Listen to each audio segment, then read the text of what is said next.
Hey guys, welcome to our new blog. आज का blog बहुत ही ज़्यादा स्पेशल है। ये मेरा प्रयागराज का ब्लॉग है। हमें क्या एडवेंचर्स फेस करने पड़े, ये हमारा पूरा एडवेंचर टूर ही रहा। यहाँ पे हमें बहुत सारी मुश्किलें तो आई, लेकिन इतना फ़न भी था। और सबसे बड़ी हमारी आस्था इतनी बड़ी थी कि भगवान ने हमारे लिए सारे द्वार खोल दिए थे। सो चलिए मैं आपको बताती हूँ हमारा एडवेंचर टूर प्रयागराज।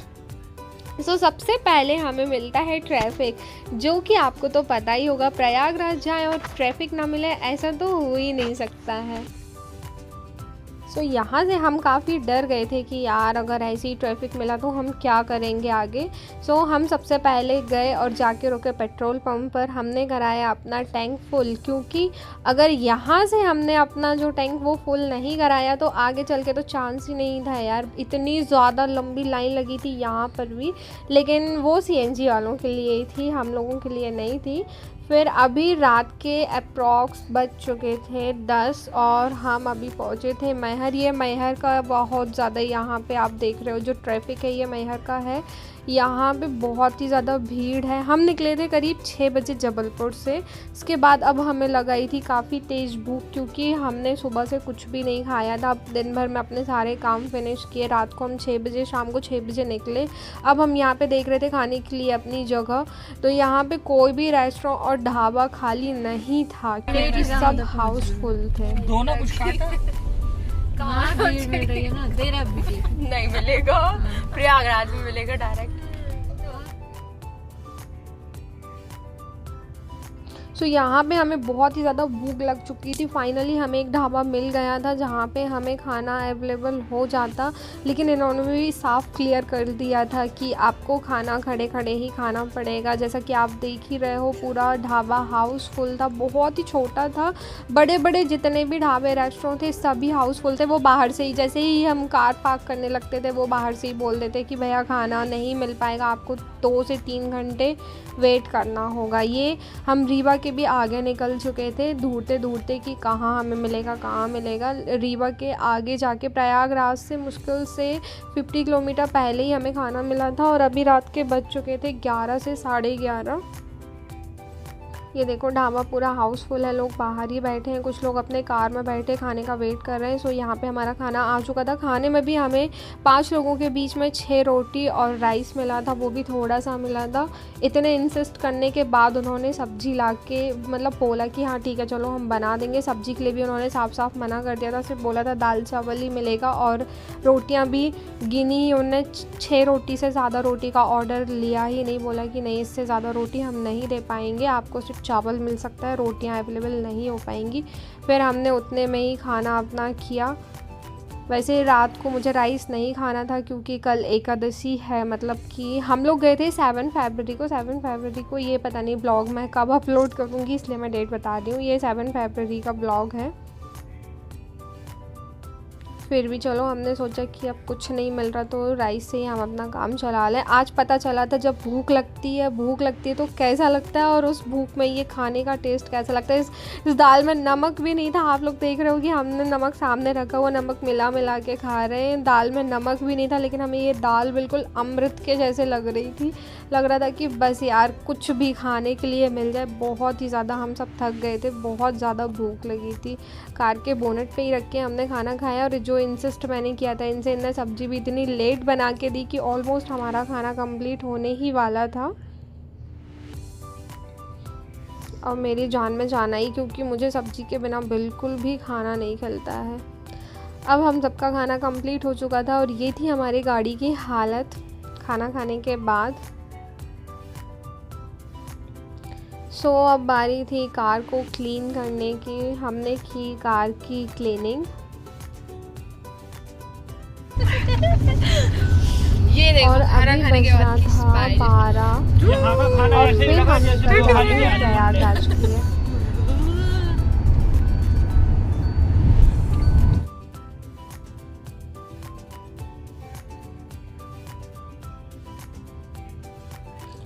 आगे जाके अब रास्ता बिल्कुल ही क्लियर हो चुका था। यहाँ पे कोई ट्रैफिक नहीं था। ये देखो बाजू से हमारे जो जा रहे हैं वो बाइक से जा रहे हैं। इन्हें देख के पता चलता कि अगर आपके मन में आस्था हो, श्रद्धा हो, तो आपके लिए दूरी कोई मैटर नहीं करती, आप किसी भी चीज़ से दूरी तय कर सकते हैं। और यहाँ रास्ते में हमें मिली शादी, देखो कितना अच्छा डांस कर रहे थे ये लोग। मन कर रहा था कि हम भी उतर के डांस कर लें, लेकिन हमें तो प्रयागराज जाना था और हम फाइनली पहुँच जाते हैं प्रयागराज। ये है वहाँ का गेट। देख के इतनी खुशी हुई यार। और यहाँ से स्टार्टिंग से ही आप देखो, ये बाइक वाले जो घूम रहे हैं ये पूरे ओवरनाइट यहाँ पे घूमते रहते हैं। अगर आप कभी भी ट्रेन से जाओ और बस से जाओ और आपकी बस या ट्रेन से आपको कहीं भी जाना रहे, जैसे कि आपको ऑटो रिक्शे वगैरह ना मिलें, तो ये जो बाइक वाले हैं ये ऑल टाइम घूमते रहते हैं। आप इनसे लिफ्ट ले सकते हो। ये 200-500 रुपये लेते हैं और आपको ड्रॉप कर देते हैं। आगे की गाड़ी में आप देख रहे हो लोग कैसे लटक के जा रहे हैं। यहाँ पे जाने के बाद एक चीज़ तो पता चली कि अगर मन में श्रद्धा हो, भक्ति हो, तो आप कैसे भी अपना सफ़र तय कर सकते हो। ये देखो ये लोग पैदल जा रहे हैं। अभी यहाँ से समथिंग 20-25 किलोमीटर है और ये लोग अभी यहाँ से पैदल जा रहे हैं। इन्होंने किसी से लिफ्ट भी ली नहीं है। आगे जाके थोड़ा सा ट्रैफिक मिल रहा था, लेकिन रास्ता एकदम क्लियर था। हम लोग रात के करीब 1 से 1:30 के बीच में यहाँ पे पहुँचे थे। आप देखो बिल्कुल भी ट्रैफिक नहीं है। 7 फरवरी की नाइट का है। ओ भाई, ऑटो में ही लटका है यार, लग रहा था गिर ना जाए कहीं ये। पूरे रास्ते हमें इतना क्लियर मिला, ऐसा लग ही नहीं रहा था कि हम प्रयागराज में घूम रहे हैं। ऐसा लग रहा था मानो हम अपने तिलवारा घाट या गौरी घाट जा रहे हैं। ये वहाँ का रास्ता है और गंगा मैया ने जैसे पूरा रास्ता ही क्लियर करके रखा था कि यार तुम लोगों की इतनी आस्था है तो तुम लोग आ जाओ बस। गाड़ी हमने पार्क कर चुकी थी, वहाँ की वीडियो में लेना भूल गई थी। और अब हम निकल गए हैं घाट के लिए रात के 1:45 बजे। यहाँ पे कुछ लोग नहा के आ चुके थे इतनी रात को ही। आप देखो अभी ये लोग आग से हाथ सेक रहे हैं और यहाँ पे साइड से ये लोग जो आ रहे हैं ये नहा के आ चुके हैं। ये लोग जा रहे हैं अब अपने घर वापस और हम पहुँच जाते हैं संगम घाट। यहाँ पहुँच के एक अलग सुकून, शांति का अनुभव हुआ। थोड़ी देर हम यहाँ पे बैठे, माता रानी को निहारा और देखो यहाँ पे बहुत सारे लोग ऐसे थे जो स्नान कर रहे थे। बहुत सारे लोगों ने स्नान कर लिया था जो अपने घर जा रहे थे। सो हम भी फटाफट से टाइम वेस्ट ना करते हुए गए माता रानी के पास कि माता रानी की थोड़ी सी पूजा अर्चना और ली उनसे अनुमति कि हम भी आएँ, स्नान करें, डुबकी लगाएं। फिर हमने साथ में डुबकी लगाई और लिया माता रानी का आशीर्वाद कि हमें 7 जन्मों तक बस इसी बंधन में बांधे रखना। बच्चों को ना लाने का दुख मुझे बहुत ही ज़्यादा हुआ था क्योंकि यहाँ बिल्कुल भी परेशानी नहीं हुई जैसा मैंने सोचा था। पतिदेव यहाँ से जा चुके थे लेकिन मेरा तो जाने का मन ही नहीं कर रहा था। वो बात जिसने भी बोली बहुत सच बोली कि यहाँ से शरीर तो चला जाता है लेकिन मन बिल्कुल भी नहीं जाता है। सो स्नान करने के बाद की मैंने माता रानी की पूजा अर्चना और ये देखो जैसे ही मैंने माता रानी को चुनरी ओढ़ाई, बच्चे आ गए साइड से साड़ी उठाने के लिए। को बोला भैया थोड़ी देर तो रुक जाओ यार, पूजा कर लेने दो। फिर वो साइड में ही खड़े हो गए जब तक मैंने और पतिदेव ने की पूजा। इतनी खुशी हो रही थी यार, ऐसा लग रहा था जैसे एक सपना ही है जो देख रही हूँ। आप देखो घाट में बिल्कुल भी भीड़ नहीं है। इतने अच्छे से हमने नहाया और फिर उसके बाद पूजा की बिना किसी रुकावट के, बिना कोई भी प्रॉब्लम हमें नहीं हुई। बहुत ही अच्छे से सारी चीज़ें हमारे हो गई और गाड़ी भी हमारी ज़्यादा दूर हमने पार्क नहीं की। यहाँ से मुश्किल से 500 मीटर की दूरी में हमारी कार पार्क थी। इसके बाद हमने पूजा अर्चना की और हम निकल जाते हैं अपने घर के लिए। अभी बज रहे थे अप्रॉक्स 4 o'clock हुआ था, मॉर्निंग 4 o'clock। घाट अभी भी बिल्कुल खाली था, कोई भी नहीं था यहाँ, दूर दूर तक आप देखो बिल्कुल खाली है। लेकिन अब होने वाला था यहाँ पे भीड़ का आना। मतलब जैसे ही हम लोगों का निकलना हुआ यार, एकदम से इतनी ज़्यादा भीड़ यहाँ पे आना स्टार्ट हुई। आप देखो अभी बस 1 मिनट बाद की ये बात है कि हमारा निकलना हो रहा है और भीड़ का जस्ट आना स्टार्ट हुआ यहाँ पे।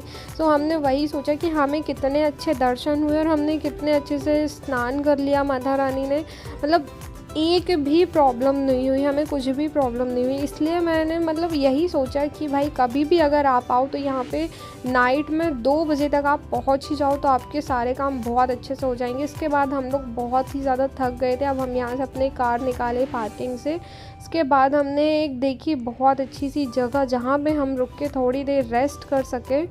सो हमने निकल गए हैं और अब अपनी जगह देख रहे हैं कहीं पे जहाँ पे हम गाड़ी को पार्क करें और रेस्ट करें। एक जगह गाड़ी को पार्क करके यहाँ पे बाजू से रेस्टोरेंट था, वहाँ पे हमने थोड़ी देर रेस्ट किया। रेस्ट करने के बाद जब हम यहाँ से निकले तो एक अलग ही नज़ारा था। ये देखो मॉर्निंग का नज़ारा था। ये जो ट्रैफिक है प्रयागराज से ही स्टार्ट हो रहा है और ये ट्रैफिक पूरा रीवा तक मिला हमें। कैन यू बिलीव इट, मतलब रात में ये बिल्कुल भी नहीं था और अभी मॉर्निंग में ये जो स्टार्ट हुआ ये 8 फरवरी का है। जो लोग भी 8 फरवरी को गए होंगे उन्हीं को पता होगा उनने कितने प्रॉब्लम्स को डील किया होगा। इतना ज़्यादा ट्रैफिक था यार, हम तो सोच के ही डर गए थे कि अगर हम इतना ट्रैफिक मिलता तो हम क्या करते, हमें तो आधे रास्ते ही लौट के जाना पड़ता। फिर हम आए रीवा, यहाँ पे हम गए इंडियन कॉफ़ी हाउस। यहाँ पे जो हमारे साथ में भाई भाभी थे, मेरी सिस्टर थी, इन लोगों ने खाया कुछ भी जो इन्हें खाना था। मेरा और पतिदेव का तो फास्ट था क्योंकि थी आज एकादशी। ये देखो लव वर्ड्स इनका अलग ही चलता रहता है, इन्हें दुनियादारी से कोई मतलब नहीं है।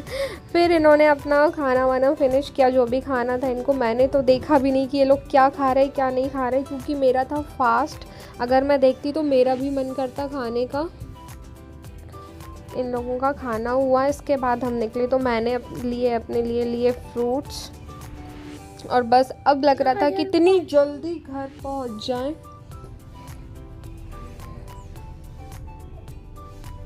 ये जो ट्रैफिक देख रहे हो आप, ये ट्रैफिक है कटनी का।